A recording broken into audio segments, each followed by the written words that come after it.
Merci pour votre fidélité d'écoute à Nana FM et bienvenue au dernier numéro du débat de Nana FM de cette semaine. Mesdames et messieurs, bonjour.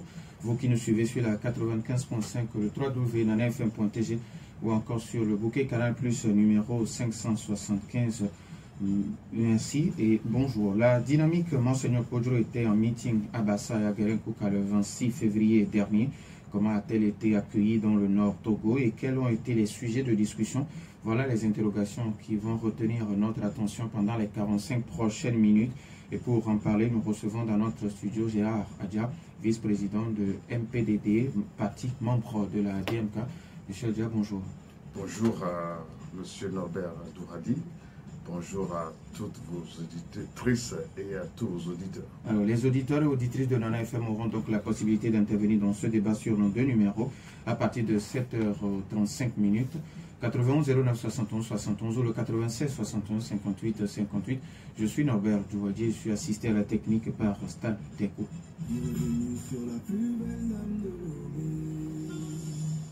Une fois encore, merci pour votre fidélité d'écoute à Nana FM. Depuis le mois de février jusqu'à hier, vous avez demandé à la population d'être à vos côtés pour une neuvaine de messe en l'honneur de Monseigneur Podro pour sa santé. Aujourd'hui, comment est-ce qu'il va? Nous rendons grâce à Dieu que Monseigneur Podro va mieux et il retrouve ses forces et toutes ses facultés. On rend grâce à Dieu. Nous pouvons dire qu'il est encore très actif et très combatif pour continuer le combat qu'il mène depuis très longtemps pour que la démocratie s'installe au Togo et que les Togolais vivent mieux en frères et sœurs, en harmonie avec chacun et chacune, et que le pays profite à tous les Togolais. Alors, aujourd'hui, j'ai posé la même question à la coordinatrice de la DMK la dernière fois. Est-ce que vous ne voyez pas qu'il est temps d'aller négocier ou bien parler avec le pouvoir en place pour qu'il retourne au pays? Parce qu'à 93, on sait beaucoup, les forces, quoi qu'on dise, sont en train de le quitter peu à peu. Est-ce que vous allez le laisser mourir à l'étranger? Nous allons le laisser mourir, je crois que c'est mal dit. Ce n'est pas nous qui laissons Monseigneur Podro mourir à l'étranger. C'est plutôt ceux qui le maintiennent là-bas. Ce n'est pas nous qui le maintenons là-bas. Monseigneur Podro se sent menacé. C'est pour ça qu'il a quitté le pays. Et puis il dit qu'il a mis en jeu ou bien il a contribué à dégager un candidat qui a gagné les élections de 2020. Et il souhaite que le pouvoir comprenne que ce candidat qui est en exil ne doit pas être, enfin, celui-là qui a gagné ne doit pas être en exil, et il préfère être en exil avec lui. Donc, si Monseigneur Podro doit revenir, c'est le pouvoir qui doit comprendre que ce qui se passe là n'est pas normal et lui permettre de revenir en faisant ce qu'il fallait faire. Nous faisons de notre côté ce que nous devons faire pour que Monseigneur Podro revienne sur le territoire en toute sécurité. Nous menons toutes les démarches nécessaires pour ça.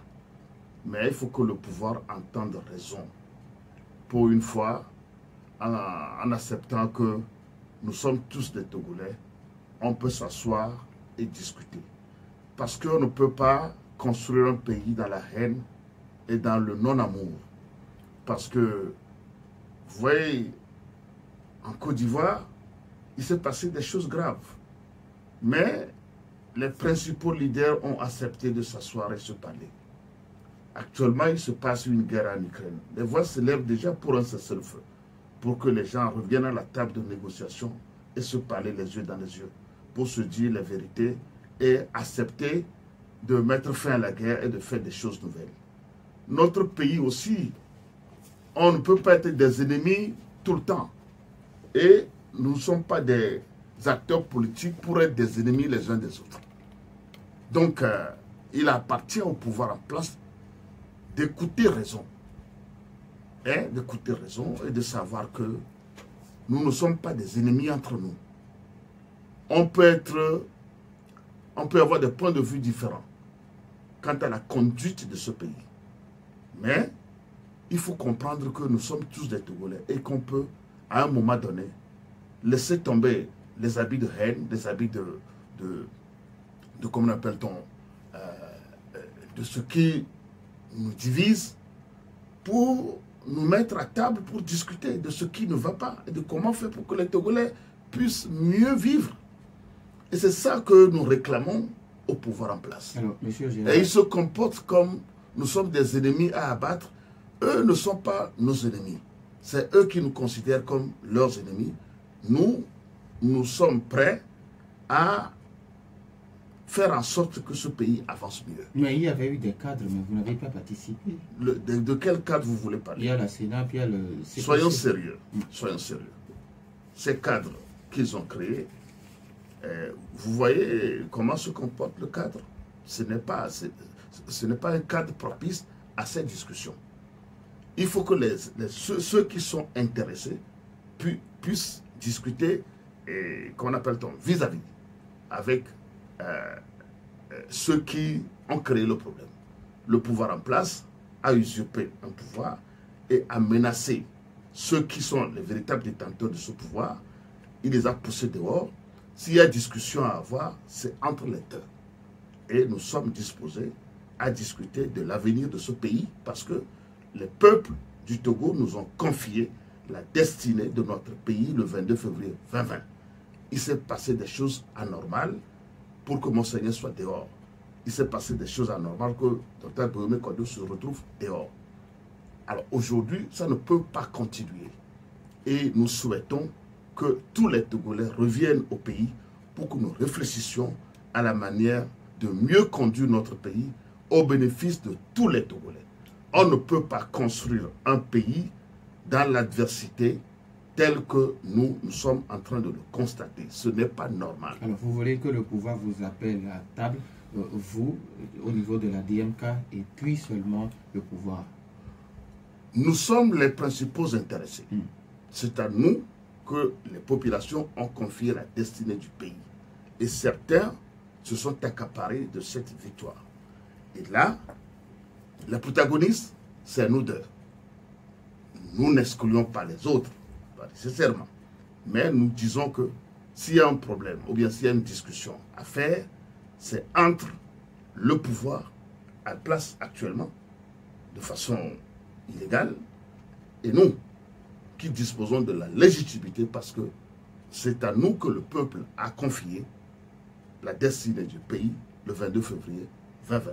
Vous êtes allé à la rencontre de ce peuple le 26 février dernier, d'abord à Bassa et puis à Guérin-Kouka. Quel a été l'accueil que la population vous a réservé? Enthousiaste, encourageant, parce que ça fait plus de 3 ans que ces peuples nous ont confié cette victoire. Et nous sommes allés à Bassa, à Guérin-Kouka, parce que ils ont posé des actes inoubliables, des actes courageux, des actes héroïques au moment de l'élection présidentielle du 22 février 2020. Et nous avons tenu à aller leur dire que 3 ans après, nous sommes là encore et qu'ils comprennent que le combat n'est pas fini et leur poser la question de savoir est-ce qu'ils sont prêts à rééditer. Et je crois que l'accueil a été très enthousiaste. Les populations étaient très contentes de nous retrouver et ils nous ont redonné courage et ils nous ont dit ce n'est que partie remise parce que la révolution a commencé le 22 février 2020. Je veux parler de la révolution électorale, que cette révolution n'est pas terminée et qu'elle s'achèvera certainement d'ici peu. Alors, est-ce une façon pour vous de vous préparer pour les échéances électorales à venir? Nous ne sommes pas en campagne, puisque nous avons promis au peuple togolais que durant ce mois de mars, nous leur donnerons notre position par rapport aux futures élections. Donc, nous n'avons pas encore donné cette position-là. Mais nous sommes en train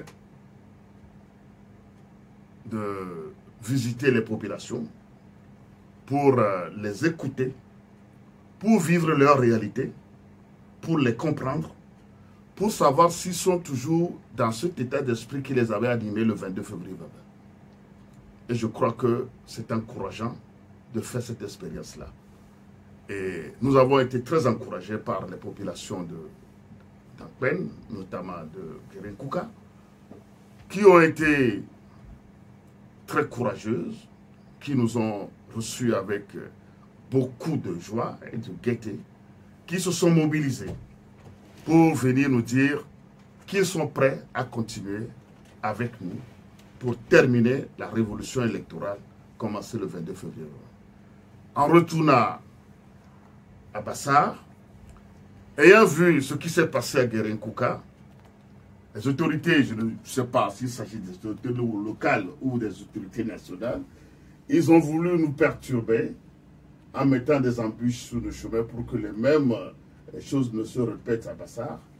Mais ça a été également une grande surprise de voir que les populations spontanément se sont levées pour nous suivre, pour que notre meeting se déroule. Et tout s'était très bien passé. C'est un grand message que les populations nous ont passé et ont également passé à ceux qui sont au pouvoir aujourd'hui pour leur dire que il faut laisser ceux à qui les populations confient le pouvoir exercer le pouvoir. Parce que tout le monde est fatigué de cette gouvernance et nous voulons faire autre chose. Et moi, personnellement, je pense que le chef de l'État actuel a intérêt à revoir sa copie. Parce que si vous aimez un peuple, il faut travailler pour ce peuple. Mais nous avons l'impression qu'il travaille, mais le travail qu'il fait n'intéresse pas le peuple togolais. J'ai des exemples à vous donner. Maintenant, vous êtes allé à la rencontre de ce peuple et vous leur avez donné le message que vous voulez. Quelle a été sa réponse? La réponse des populations, c'est que nous sommes prêts à continuer avec vous parce que nous sentons en nous, nous sentons en nous, je les interprète, ouais. Nous sentons en nous que vous avez les capacités de redresser ce pays et de nous donner de meilleures conditions de vie. Parce que quoi? En allant à Bassar la dernière fois, sur une distance de presque 60 km, nous avons mis 3 heures de temps. Alors imaginez les populations qui sont là-bas, qui doivent se déplacer de Sokolé à Bassar, ou bien de Bassar à Sokolé, qui doivent mettre 3 heures de temps. Alors le temps, c'est de l'argent. Le temps, c'est précieux pour chacun de nous. Qu'est-ce qu'ils peuvent faire en faisant un aller-retour pendant 6 heures? Ce n'est pas possible. Or, nous avons besoin de nous déplacer pour travailler et gagner notre vie. Ce sont des peuples travailleurs qui cultivent beaucoup.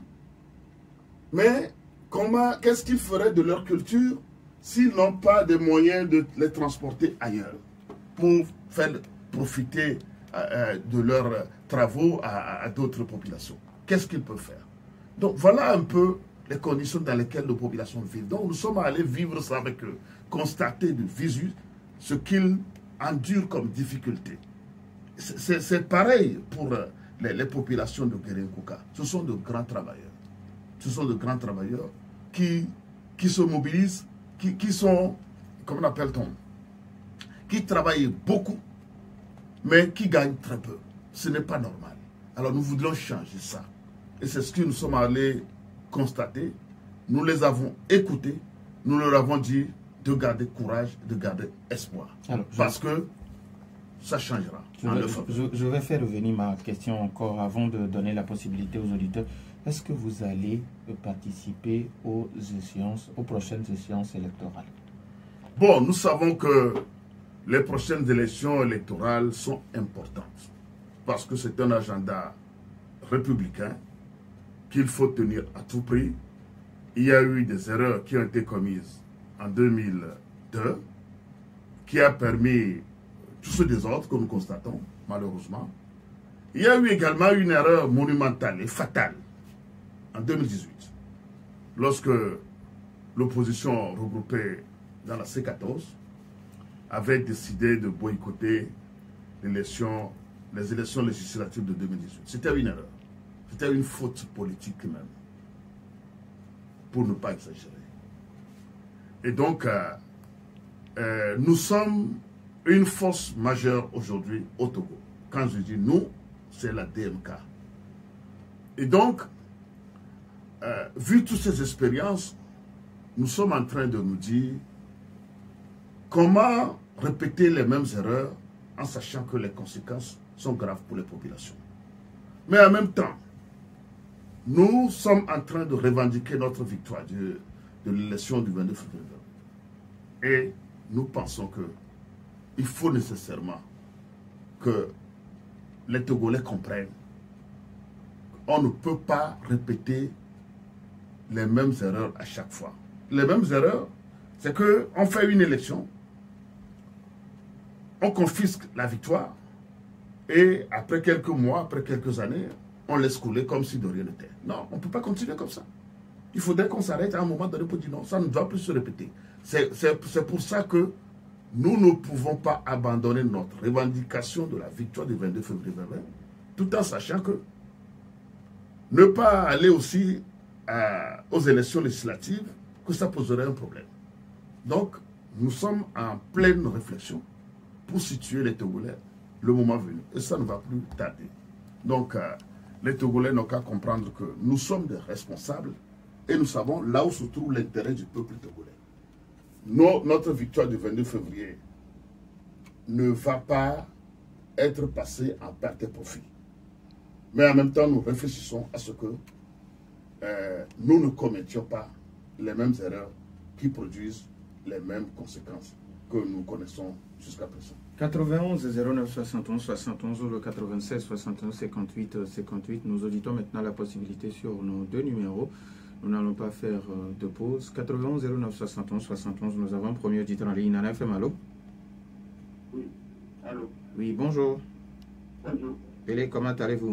Très bien. Oui, allez-y, on vous écoute. Bonjour. Bonjour, Pélé. Félicitations Merci. pour le grand bâtard. Je pense que sur le côté Togo, on le sait, que le Togo, on a seulement le grand pays, la seule capitale de ce pays. À l'intérieur, il n'y a rien. C'est avec un régime dictatorial de 60 ans. Donc, on sait que personne ne peut pas voter sur le régime. Parce que la DMK vient d'une élection. On ne boycotte pas les élections parce qu'on doit les boycotter. Les élections ne sont jamais transparentes. C'est ce que la population demande au régime de faire. Organiser une élection transparente. Il n'y a pas de souci pour ça. Aller aux élections, ce n'est pas un problème. On sait que le boycott est sérieux. Mais il faut demander les bonnes organisations des élections. Merci. Merci à vous aussi. 91 09 71 71 ou le 96 61 58 58. Nos auditeurs ont toujours la possibilité sur nos deux numéros. Alors avant que d'autres auditeurs n'appellent, Pélé qui demande aujourd'hui. Ok, nous avons un autre auditeur. Nana FM, allô? Bonjour. Oui, bonjour. C'est Komi. Monsieur Komi. Oui. Oui, allez-y, on vous écoute. C'est de bonne guerre quand vous réclamez votre victoire. Parce que à chaque fois, depuis 2005, 2010, 2015, on ne peut pas continuer à confisquer la victoire des gens et qu'on leur dit de se taire. Même moi, ne donne pas l'opportunité à la famille de faire les choses de bonne manière. Donc, continuez par les revendiquer. Ça va permettre à ce que l'impunité et les fraudes cessent dans ce pays. Sur la question des élections législatives, moi je le dis, c'est une élection qui conditionne 2025. La manière dont notre Assemblée nationale est devenue DHL, je ne pense pas que si les mêmes reviennent, on pourra s'en sortir en 2025. Mais dès lors que vous êtes des partis politiques, il faut se préparer. Pourquoi vous ne posez pas les bonnes questions? Puisque le gouvernement en place ne va jamais accepter organiser des élections crédibles. Mais la question du fichier électoral, du découpage, il me semble que le nombre de députés qu'on va avoir par circonscription, tout ça la pose problème. Pourquoi vous ne posez pas dès lors les bonnes questions pour que le chiquier soit bien rétabli avant les échéances électorales? Merci. Oui. la démobilisation, moi-même qui suis ici, j'opte pour la démocratie des élections, mais je n'ai plus envie des élections à la togolaise. Comment faire pour mobiliser les Togolais qui ne veulent plus entendre de cette question des élections, de s'y retrouver pour changer le monde. Merci à vous aussi, monsieur Komi. Nana FM, allô? Bonjour, mon directeur. Papa Sibiti, comment allez-vous? Bonjour, mon président Azaka. Bonjour, Papa Sibiti. Merci beaucoup. Vous êtes parti à Bachar, là où mon papa, mon patron, le docteur Edina Yamabo a servi. Je pense que si vous aviez posé des questions, il vous aurait dit quelque chose de l'hôpital. Merci. Maintenant, la politique, c'est un rapport de force. Vous savez, ceux qui sont devant vous, si vous n'avez pas la même force que ceux-là, je ne vais pas parler du côté gouvernement, président fort. Non, il faut avoir une force. Une fois que vous ne l'avez pas, il faut qu'elle ait des moyens. Monsieur mon président de Aga, vous êtes éminent opposant, mais vous êtes au Togo. Vous voyez, est-ce que vous avez été inquiété, même si on vous il y a des petites menaces, non. Maintenant, il ne s'agit pas, le gouvernement ne va jamais vous appeler. C'est à vous d'aller vers eux. Vous pouvez aller une fois, plusieurs fois pour que notre papa, monseigneur, s'il le faut, le monsieur Anglomé de la Zemka, ne croisez pas les bras. Vous croisez les bras. C'est quel pays ça? Ou bien quel parti? Certains sont à l'est, d'autres sont dans le souffrance. Le président Bouloué a dit qu'il est dans les champs de maïs. Non, c'est tout. Le petit plat, ceux qui font, ça te fait un pas, encore un pas. Vous êtes des intellectuels. Non, il ne faut pas cette affaire de cas, luttons pour que les gens là reviennent. Parce que le parti gouvernement, lui, c'est déjà capable. Merci beaucoup. Merci. Vous êtes là, ils ont un autre. Ils ont leur enquête. Ils ne vont jamais faire pour venir vers vous. C'est à vous d'aller vers eux. Merci beaucoup. Merci à vous aussi, Papa Sibiti. 80 09 71 71. Nana FM, allô? Bonjour. Oui, bonjour, monsieur Paul. Oui. Oui, la DMK n'est pas la DMK ou bien n'est pas le premier qu'on a touché aux élections. Les élections n'ont pas été toujours libres. Qui va a été toujours triché. Tout ça soit dans les locales, les législatives, et bientôt dans les régionales. Mais on continue toujours à aller à des élections pour dire qu'on ne peut pas. C'est une contradiction. Vous dites que vous ne cesserez jamais de revendiquer. Au même moment, vous n'avez jamais compris. Vous allez à un jeu qui n'est pas transparent. La vie n'est pas pour quelqu'un. Quel que soit ce que vous faites, vous ne serez jamais gagné. Donc, il faut bien demander d'abord que le jeu-là soit transparent avant d'y aller. Merci beaucoup à monsieur Paul de Diablé. 91 09 71 71. Nana FM, allô? Oui, allô? Oui, Mars Dadido Gomé, bonjour. Oui, bonjour. Bonjour, Max. Bonjour, monsieur Adja. Bonjour, Max. Bon, je voudrais dire quelque chose Oui. à propos de Monseigneur Podro. Beaucoup vont me prendre pour un suicidaire, ce que je ne suis pas du tout. Le ministre Bahora nous avait dit, sur cette antenne, vos antennes, Oui. que le gouvernement n'a rien contre Monseigneur Podro, qui peut revenir. Est-ce qu'il ne serait pas bon de les mettre au défi, de faire revenir Monseigneur Podro pour qu'il ne décède pas hors de son pays, vu son âge? Il y a un proverbe de chez moi qui dit, si un créant passe et que tu ne fais pas attention, tu le tapes avec un bâton et il meurt, on va t'accuser. Faites revenir Monseigneur Podro, on va voir ce que le gouvernement va faire. Donc pour ce qui est des élections, et prendre des dispositions, tout ça, je pense que les Togolais sont fatigués. Ils sont passés par tous les moyens pour que les élections soient transparentes. et même avec des élections mal organisées, truquées, l'opposition gagne, mais on confisque. À Dieu seul qu'on va laisser le reste. Bonne journée. Merci, bonne journée à vous aussi. 91 09 71 71 Nana FM, allô? Bonjour. Madame ici, bonjour. Oui, bon. Est-ce que, je vais demander à M. Adia, est-ce Bonjour. que la DMK est un regroupement plus costaud que le 1, Code 2, CST, FRAC, P14, tout ça là? Non. C'est pas le plus grand regroupement qu'on puisse connaître au Togo. Et puis, vous aussi, vous avez essayé d'arrêter la fraude électorale qui a été institutionnalisée. Hein, vous aviez essayé aussi, comme tous les autres grands regroupements, c'est tout. Et puis, pour chapitre la Constitution tout le temps, là, vous étiez aux affaires, non? En 2002, là, vous avez dit l'opposition avait boycotté, et puis juste en 2017-2018, vous étiez aux affaires. On chapitre la Constitution allègrement, quoi. Et puis, bon, je veux savoir aussi, si l'opposition boycotte une élection par stratégie, est-ce que c'est une raison pour qu'un régime se permet de charcuter la constitution d'une république tout le temps? Et pourquoi personne ne porte jamais plainte? Vous là, les politiques, personne ne porte les mandats non limites, tout ça là.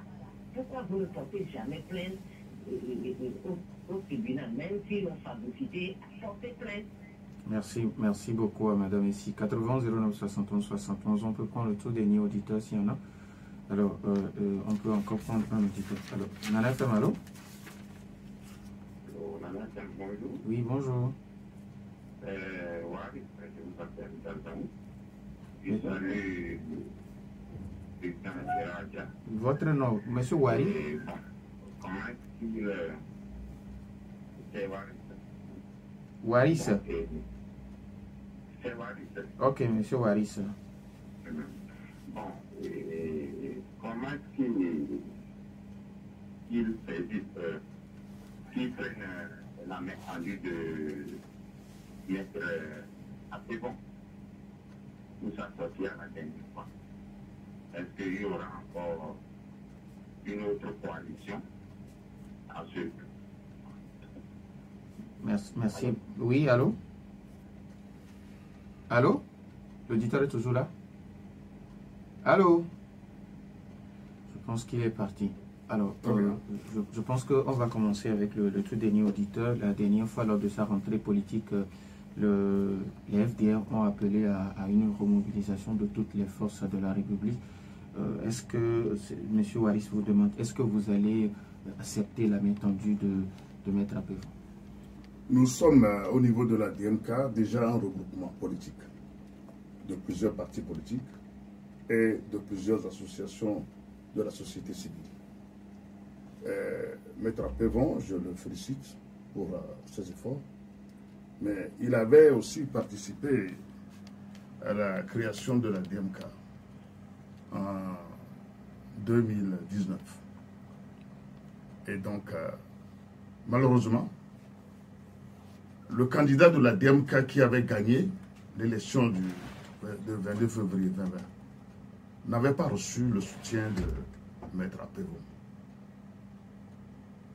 Le regroupement qui a porté ce candidat est toujours là et travaille pour rassembler davantage toutes les forces politiques afin de vaincre ce pouvoir. Alors, nous ne pouvons pas comprendre pourquoi on irait créer encore notre regroupement. Si, quand est que nous voulons travailler dans l'intérêt du peuple togolais, parce que c'est ce regroupement qui est la DMK, que Monseigneur Kodjoura a mis en place, qui avait gagné l'élection du 22 février, mais qui a gagné l'élection du 22 février. Donc, les populations lui ont fait confiance. Et ces populations continuent de faire confiance. Alors, de quelle population parle-t-on encore?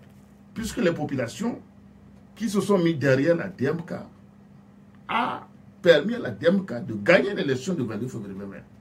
Et nous ne sommes pas encore allés à une autre élection pour dire que ce regroupement n'est plus valable. notre regroupement, la DMK, est toujours valable, est toujours debout, en train de revendiquer ces victoires parce que nous disons, bon, quelqu'un, je profite pour, bon, quelqu'un a dit, bon, ce n'est pas la première fois qu'on vaut l'élection. Oui, mais cette fois-ci, nous avons dit à la DMK, non seulement nous n'allons pas marchander ou bien monnayer notre victoire, nous disons non. Hein, au fait de monnayer notre victoire, nous disons non. Nous n'allons pas marchander. Mais nous n'allons pas aussi laisser les choses se faire comme ça, comme d'habitude. Nous n'allons pas gagner une élection et puis bon, on vous force à abandonner et puis vous allez laisser tomber comme ça, comme si de rien n'était. Comme ça, cela se fait d'habitude. Non, nous disons non. Les populations nous ont confié la destinée du Togo le 22 février 2020. C'est une victoire qui était, enfin, en l'honneur de tout le peuple togolais. Alors, ces populations sont encore là, derrière la DMK. Et certains cherchent encore à créer notre regroupement en appelant d'autres populations. Quelles populations? Les populations sont là avec nous au niveau de la DMK. Mais nous ne pouvons pas refuser aux uns aux autres de tenter, hein, de faire ce qu'ils peuvent faire. L'essentiel est que le Togo s'en sorte. Donc, nous sommes là au niveau de la DMK. Nous ne disons pas que nous sommes les meilleurs, mais nous constituons la force politique à laquelle les populations ont fait confiance le 22 février 2020. Et nous continuons par bénéficier de cette confiance-là. Nous avançons pour arriver à donner satisfaction au peuple togolais qui continue de nous faire confiance. Vous avez suivi les questions de Madame Essi qui a cité d'autres... Madame Essi ne connaît pas beaucoup l'histoire. Je suis vraiment désolé de notre pays parce qu'elle dit qu'en 2002, nous étions aux affaires. Je dis, je veux savoir de qui elle veut parler. Moi, je n'ai jamais été au gouvernement de Daniel Singbe. Je n'ai jamais été au gouvernement. J'ai eu à travailler en tant que citoyen togolais parce que j'ai le droit de travailler. Mais pour des raisons politiques, j'ai été licencié de mon travail parce que ils ont évoqué des raisons politiques pour me licencier. Monsieur Agbeume Kodjo n'était pas aux affaires en 2002. Je suis vraiment désolé parce que il a quitté la gouvernance, enfin, il a quitté le bateau en 2002 justement parce que il avait dit que la façon de gouverner le pays ne convenait plus pour assurer un bon avenir pour les Togolais. Et donc, c'est à partir de 2002 qu'il a fait sa rupture avec la gouvernance actuelle. Donc, dire qu'on était aux affaires, je crois que Mme Essi ne maîtrise pas bien l'histoire de notre pays. Et donc, elle dit également que, comment appelle-t-on, la DMK n'est pas le plus grand regroupement au Togo, c'est vrai, peut-être. Nous étions les constructeurs, je dis les constructeurs du CST, puisque j'en étais un acteur très actif, hein, pour la construction de CST. Mais dire que l'autre est plus grand que la DMK, je ne vois pas en quoi cette comparaison est valable parce que la DMK est allée à l'élection présidentielle du 22 février 2020 et elle a gagné. Donc, dire que ce n'est pas le plus grand, je ne vois pas en quoi cette comparaison est valable. Alors, je suis vraiment désolé. Mas Dadido Gomé qui demande de mettre le gouvernement au défi parce que le 3 janvier, le ministre Barré était à la même place que vous aujourd'hui et il disait que le gouvernement n'a rien à voir avec Monseigneur Podro. Donc, Mas Dadido Gomé vous demande de le mettre au défi en faisant revenir au pays Monseigneur Podro. Vous savez, il y a un proverbe de chez nous qui dit que Abitoya Bivena, c'est celui qui a la plaie, qui sent la douleur. Mais lui aussi, il a donné un proverbe en disant oui, je comprends son proverbe, mais est-ce qu'on peut croire encore aux propos des membres de notre gouvernement? Est-ce qu'on peut encore les croire? Je ne crois pas. Donc, encore que c'est le ministre Barra, je ne crois pas qu'on peut continuer par les croire. On ne peut pas. Parce qu'il y a eu beaucoup de choses qu'ils ont dit qui sont révélées des non-vérités. Donc, je ne crois pas qu'on peut continuer par les croire. Donc, je ne crois pas à ces propos de Ministre Bara, même s'il était de bonne foi. Je ne le crois pas. Et je suis certain que Monseigneur Podjoro aussi ne le croit pas, puisque les connaissant. Maintenant, nous ne pouvons pas forcer Monseigneur Podjoro de rentrer.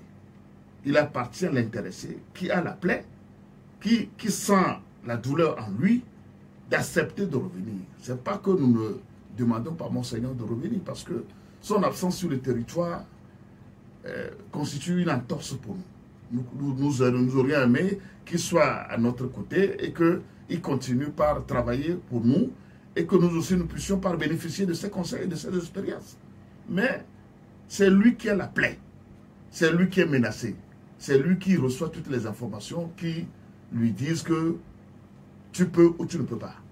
Donc, je comprends la préoccupation de notre compatriote Max Dadjido Gomé, mais nous ne pouvons pas forcer Monseigneur à rentrer tant que les conditions qu'il pose ne sont pas remplies. Parce que Monseigneur Podjoro pose des conditions. Il faut que celui qui a gagné l'élection présidentielle du 22 février 2020 soit mis au pouvoir.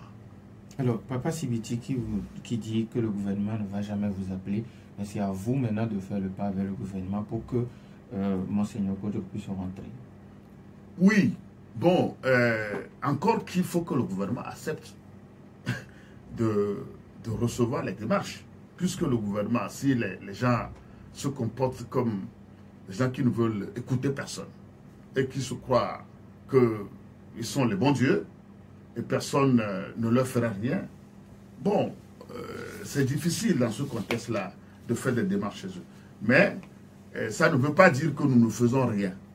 Nous faisons ce que nous pouvons parce que même s'il y a un dur, il y a un plus dur. Donc, nous faisons ce que nous pouvons pour que le gouvernement comprenne qu'il est temps pour que Monseigneur Podjoro rentre au Togo. Avec tous les exilés politiques, nous ne cessons jamais de le dire dans toutes nos déclarations, dans toutes nos conférences de presse. Nous exigeons le retour des exilés et Monseigneur Podjoro en premier. Alors, nous considérons que ils doivent, le gouvernement, quand je dis il, le gouvernement doit savoir que le retour de Monseigneur Podjoro est une préoccupation nationale. Et il faudrait qu'il accède à cette revendication. Sinon, si quelque chose arrivait à Monseigneur Podjoro, ils en auront sur leur conscience. Alors, M. Komi qui demande de poser les bonnes questions quand il parle du fichier électoral et que vous, pour le moment, vous n'en parlez pas encore. Oui, je crois qu'il a raison aussi. Parce qu'il ne faut pas aller à une élection à toutes les conditions. On ne va pas nous dire aujourd'hui que les conditions dans lesquelles se sont passées les dernières élections sont les meilleures. Non, nous ne pouvons pas dire ça. Quoique nous avions participé à la dernière élection, malgré toutes les imperfections, nous disons qu'aujourd'hui, les pays nous dépassent, hein, comme le Bénin, la Côte d'Ivoire, le Ghana, le Burkina, etc. Les gens nous dépassent. Et qu'est-ce qui pose le problème chez nous pour que nous continuions par être en retard? C'est l'incompréhension ou bien la mauvaise compréhension de la démocratie telle que les gens du pouvoir le ressentent. Hein? Il ne faut pas qu'ils continuent par chercher à voler les élections. Ce n'est pas normal. Parce que quand ça se passe comme ça, la souveraineté n'appartient plus au peuple. Mais la souveraineté appartient à un groupe d'individus et qui manipulent et qui font ce qu'ils veulent. Ce n'est pas normal. Donc, le fichier électoral, ça doit être refusé. Si cette élection doit se passer, que nous participions ou non, il faudrait que le gouvernement comprenne qu'il faut nécessairement faire les choses de façon normale. Avoir un fichier clair, avoir des règles du jeu bien claires, redéfinir le redécoupage électoral parce que certaines régions de quelques habitants ne vont pas avoir le même nombre de députés que ceux qui ont des densités de population assez élevées. Ce n'est pas normal que la chose se passe comme ça. Lomé, Grand Lomé, c'est devenu très, très grand en matière de la densité de la population. La population est très élevée ici. On ne peut pas continuer à avoir 10 députés pour Lomé, ce n'est pas normal. Il faut passer à autre chose. Donc, le gouvernement doit comprendre qu'il est temps de faire les choses normalement pour que le pays, les Togolais se fassent confiance et que le pays puisse se relancer. Parce que cette manière-là, on tue le pays à petit feu. La dernière fois, nous allons à Kara, non, pas à Kara, à Sokodé, et il y avait, je ne dirais pas malheureusement, mais je pense que c'est ça, le chef de l'État qui aussi était dans la région, à Sokodé, le même jour, et ils ont bloqué l'entrée de la ville. Et nous avions voulu éviter ça, mais malheureusement, nos calculs ont été faussés. Nous avons dû subir pire que ce que nous aurions dû subir si on avait quitté plus tôt. Les populations étaient désemparées par l'embouteillage monstre qu'a créé ce petit déplacement du chef de l'État. Ce n'est pas normal. Vous voyez, on peut pas être dans un pays où les populations sont négligées, sont considérées que de moins que rien, et on ne leur donne aucune considération. Et les gens sont obligés de prendre des risques énormes. La dernière fois, nous avons pris des risques énormes pour pouvoir atteindre ce qu'on est. Ce n'est pas normal que ça se passe comme ça. Et c'est là où vous allez écouter les populations, hein, leur récrimination, leur ressentiment, etc. Il fallait écouter les gens la dernière fois. Ce n'est pas normal qu'on gouverne un pays et que les gouvernants soient au-dessus, largement au-dessus, ou bien complètement déconnectés des réalités de la population. Ce n'est pas normal. Alors, donc, il faut que les choses soient faites normalement. Pour que nous évitions les vols, les trucages d'élections, tout ce qui constitue les votes multiples, etc. À quoi ça sert? Monsieur Fomi, qui pense qu'aujourd'hui la population togolaise est démobilisée, je ne sais pas si vous avez fait le même constat. Si je vous demande comment faire pour remobiliser les gens. Nous sommes des acteurs politiques, nous en sommes conscients. Et après chaque élection volée, ça a toujours été le cas, mais il y a du chemin à faire. Nous en sommes conscients pour remobiliser les troupes, parce que on dit souvent que si vous faites un accident avec un véhicule, ou bien si un véhicule vous cogne, c'est toujours un autre véhicule que vous transporte à l'hôpital.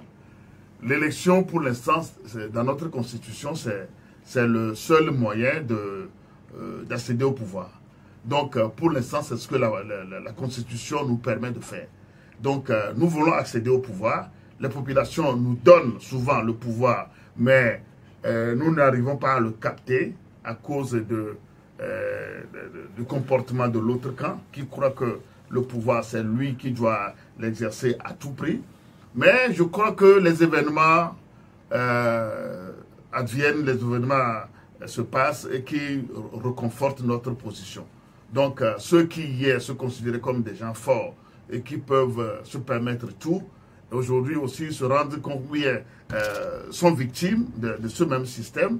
Et donc, je crois que les esprits vont commencer par s'ouvrir pour dire, ah, si nous soutenons cette affaire-là, est-ce que demain nous-mêmes ne serons pas victimes? Donc, nous allons remobiliser les troupes en leur faisant comprendre que le temps est l'autre nom de Dieu. Le temps rend favorable les conditions, et donc nous allons petit à petit arriver à reconquérir tout cet espace-là, et pour que ce que nous redoutions, nous puissions finalement le gagner. Donc les élections, c'est ça les moyens de dévolution du pouvoir. Nous ne pouvons pas les refuser, même si chacun est libre de boycotter ou de ne pas boycotter. Donc les troupes, les populations doivent se sentir prêts à aller à toutes les élections. Si nous arrivions au pouvoir, je crois que l'une des lois qui serait normale que nous votions, c'est que chaque Togolais en âge de voter doit devoir ou bien doit voter. Nous disons merci à Gérard Adja, vice-président du MPDD, parti membre de la DMK.